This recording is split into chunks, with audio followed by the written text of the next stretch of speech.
안녕하십니까. 7월 14일 목요일 오전 11시를 넘기는 시간입니다. 이 시간에는 장영철 교수의 직언 시간입니다. 오늘 나와주셔서 감사합니다. 네, 안녕하세요. 오늘 화두는 이 백신 공급, K-방역 이 문제에 대해서 문재인 대통령이 아주 무책임한 태도를 보이고 있고 방역 독재가 아니냐 하는 소리까지 나오는 지경이 됐습니다.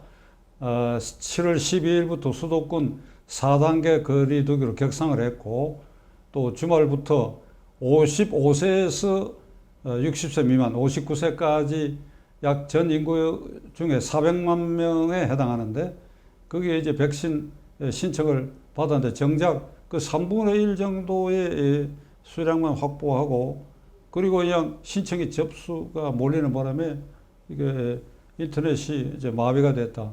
그러니까 아주 무책임한 모습을 보이고 있는데 이 K-방역이 결국은 독재 아니냐 이런 소리까지 나오고 있는데 장 교수 어찌 생각하십니까? 예, 그런 것 같습니다. 지금 거리 4단계 실시했는데 내용이 정말 너무 황당하고 거의 계엄령 수준으로 규제를 하고 있는데요. 말씀하신 것처럼 그 오후 6시 이후에는 3인 이상 모임을 금지가 되니까 그 전에 3인 이상 모여 있다고 하더라도 6시 이후에는 빠져야 되는 거, 한 사람이 빠져야 되는 것 같고 그다음에 택시도 3인 이상은 탑승을 금지하고 그런데 지하철 버스는 또 제외를 한다고 합니다. 이게 일관성이 참 없는 거고 그다음에 헬스장이 더 이제 굉장히 코미디 같은 일이 됐는데요. 그 빠른 음악은 금지를 하고 러닝머신도 시속 6km 이하로 속도를 제한한다. 이러다가 이제 단속 경찰이 필요하지 않나 이런 생각까지 들 정도인데요. 이 코로나 바이러스 확산이 된 계기가 최근에 7월 3일 날 민주노총에서 8천여 명이 종로에서 불법 집회를 했습니다. 이 불법 집회를 통해서 코로나 바이러스가 크게 확산된 걸로 다들 이해를 하고 있는데 그 엉뚱하게 현대백화점을 내세워서 희생양을 만들고는 또 문 대통령은 그 서울시장 경기도지사 모인 자리에서 모두가 책임이다. K-방역이라고 자랑할 때는 대통령 혼자서 잘한 것처럼 얘기를 하더니 이제 이 바이러스가 확산이 되니까 이건 모두가 책임져야 될 일이다. 이렇게 얘기를 하고 있는데 현 정권이 그 내로남불로 책임을 제대로 지지 않는 성격을 보이고 있지 않습니까? 위나 아래나 정말 책임을 안 지고 잘했을 때는 자기가 전면에 나서고 잘못됐을 때는 뒤로 빠지면서 다른 사람한테 책임을 전가하는 그런 태도가 이 코로나 사태에서도 계속 되고 있어서 오죽했으면은 많은 사람들이 그러고 있습니다. 이제 대통령 임기 얼마 안 남으셨으니까 그냥 가만히 계시죠. 그게 더 도와주는 겁니다. 이런 얘기까지 할 정도 아니겠습니까? 그런데 최근에 그 사태 전개를 보면은 이게 좀 굉장히 의도적이다 이런 생각을 할 수밖에 없는 게요. 그 변이 바이러스가 왔다. 그 델타 인도에서 유행한 델타 바이러스가 와서 아주 이제 사람들한테 공포감을 조성하는 데 성공을 한 것 같습니다. 공포감을 조성하라니까 많은 사람들이 검진을 받으려고 보건소를 가다 보니까 보건소에 검사 면봉이 동이 났다고 그러지 않습니까? 그렇게 엄청난 사람들이 검진을 받으러 가니 확진자 수는 더 늘어날 수밖에 없는 거고 거리두기 제한을 더 강화하자 이렇게 알리바이를 만들었는데 이제 경제가 회생을 하려고 하는 마당인데 그 자영업이 거의 이제 망하는 지경까지 만들어 놨거든요. 그래서 앞으로 경제를 어떻게 살릴지 참 궁금합니다.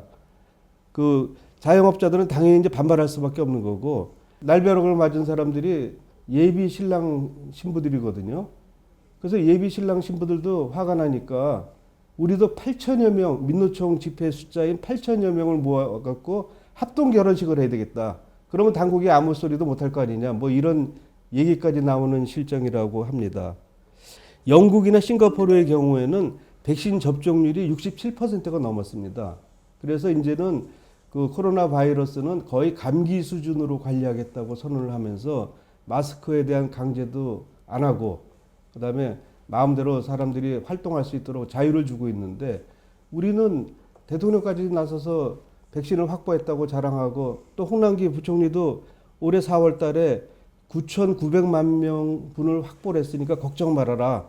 앞으로 집단 면역 달성하는데 차질이 없으니까 괜히 그 비방하지 말아라. 뭐 이렇게 얘기하던 사람들이 막상 백신을 쓰려고 하니까 없는 거예요.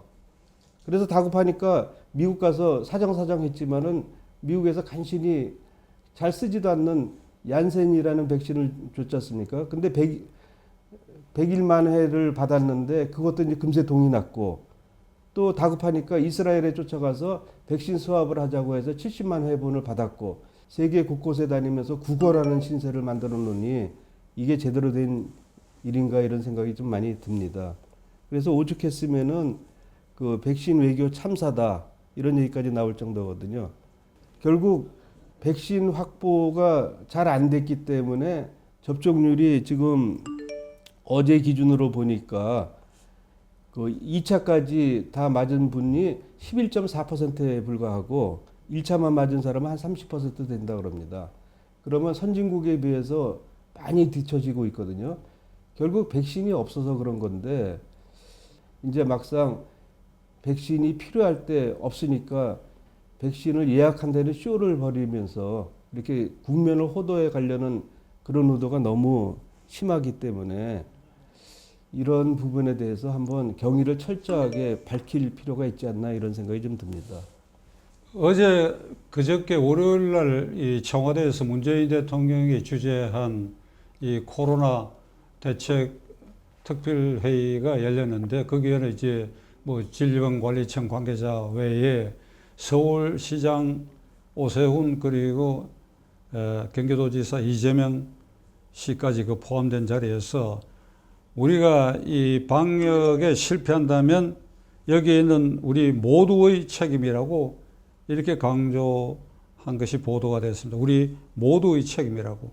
그런데 사실은 이 백신 문제만 하더라도 이게 외교 참사라고 불려질 만큼 대통령 말을 자꾸 바꿨고 달리 말하면 대통령 계속 거짓말을 해온 셈인데 이렇게 해서 자기가 면피되려고 거기 관계자들 서울시장 경기도지사까지 모아놓고 우리 모두의 공동 책임이라고 이렇게 하는 거. 그리고 국민들에게 계엄령적 분위기를 이렇게 조성하고 하는 거.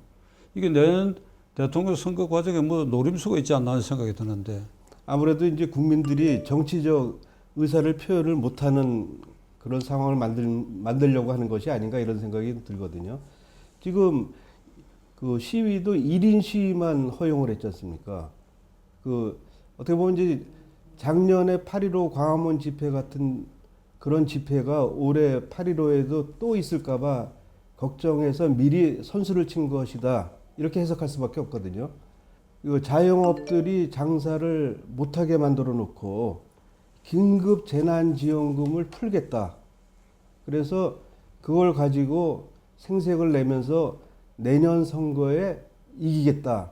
이런 의도가 깔려 있다. 이렇게 해석할 수밖에 없습니다. 정말 현 정권 들어서 재정 지출 중독증이 생겼다. 이럴 정도로 엄청난 돈을 쓰고 이제는 그 총 지출을 못 따라가는 총 수입이 돼버렸거든요. 그 세금 수입이 점점 줄고 이제 이런 상황이 됐는데 그럼에도 불구하고 재정 파탄은 전혀 상관없다. 선거에서 이기기만 하자. 이런 식으로 국정을 운영을 하니 정말 우리나라가 앞으로 그런 엄청난 그 국가 빚을 감당하기가 어려운 상황이고 외국의 경우도 이렇게 엄청난 국가 채무가 늘어났을 때 반드시 재정 위기를 겪을 수밖에 없고 급하면은 IMF에 구제 금융을 신청하는 그런 나라들이 굉장히 많거든요. 어느덧 우리나라가 그런 위기 경보음이 울리고 있는데 이에 아랑곳하지 않고 무조건 선거에서 이기겠다는 식으로 국민들을 억압을 하고 국민의 그 집회 결사의 자유를 제약하고 그다음에 국민의 생존권을 제약하고 이런 일들을 계속 하고 있다는 것이 매우 안타깝습니다. 지난 7월 2일 그 민노총이 서울 중심가에서 약 10,000명이 동원된 그 집단 시위를 했는데 정부가 이걸 막지를 못했어요.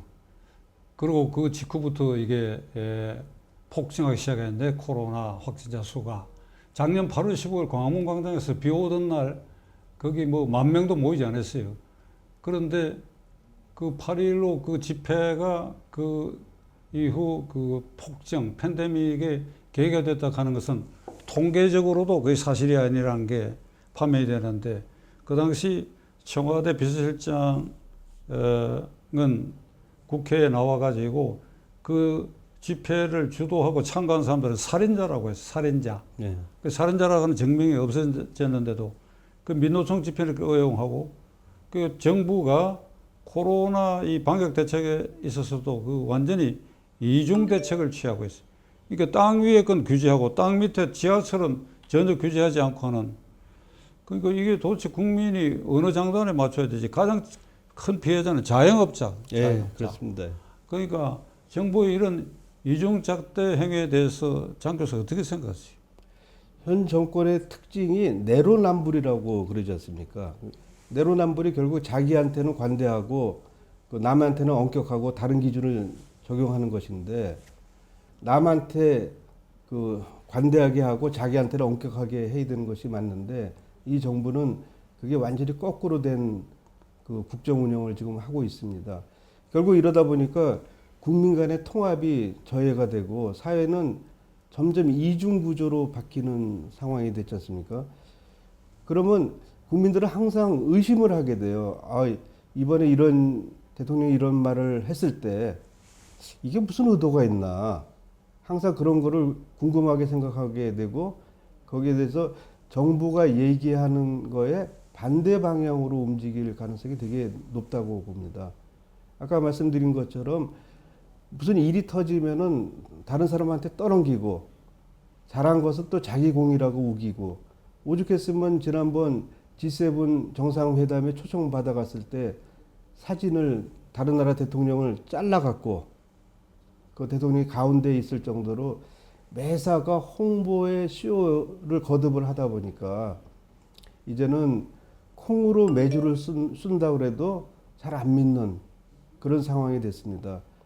사실 경제 발전에 있어서 가장 기반이 되는 것이 신뢰거든요.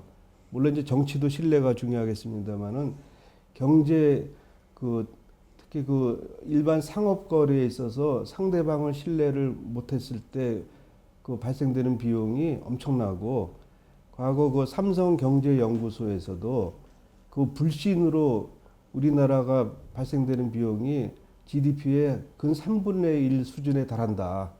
그러니까 불신을 완전히 없앨 수는 없겠지만 어느 정도 줄여나가면 우리나라 GDP가 많이 올라갈 수 있다. 이런 얘기까지 했는데 우리나라가 이 정치인부터 계속 이렇게 다른 얘기들을 하니까 국민들이 점점점 불신하게 되고 그 사회 통합은 점점 어려워지는 그런 상황이 됐습니다.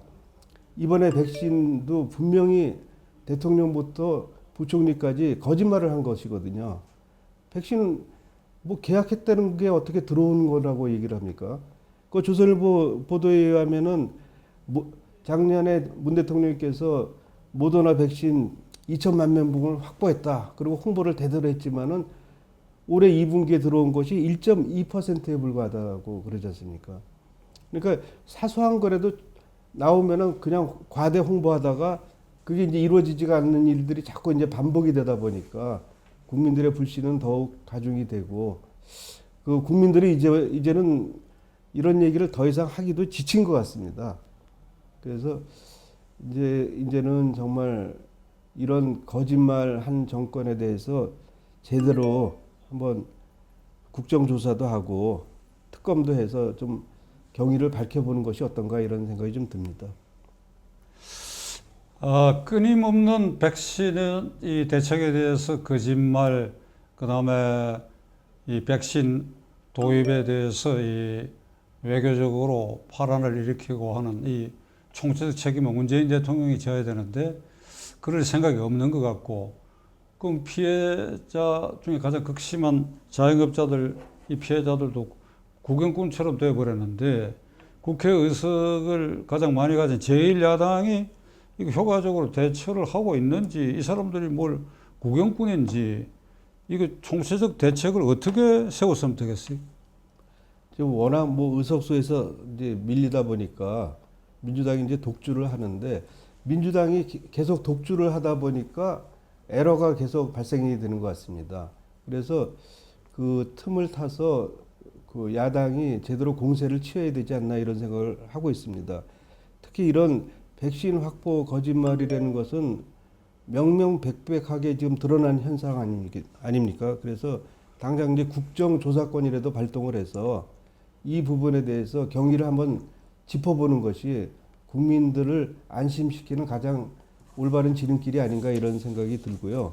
만약에 이런 쇼 같은 일들이 계속 돼서 더 이상 국정 운영이 어렵다 하면은 다른 특별한 조치도 취해야 되지 않나 이런 생각이 좀 듭니다. 오늘 직언에 감사드립니다. 네. 나와주셔서 감사합니다. 감사합니다.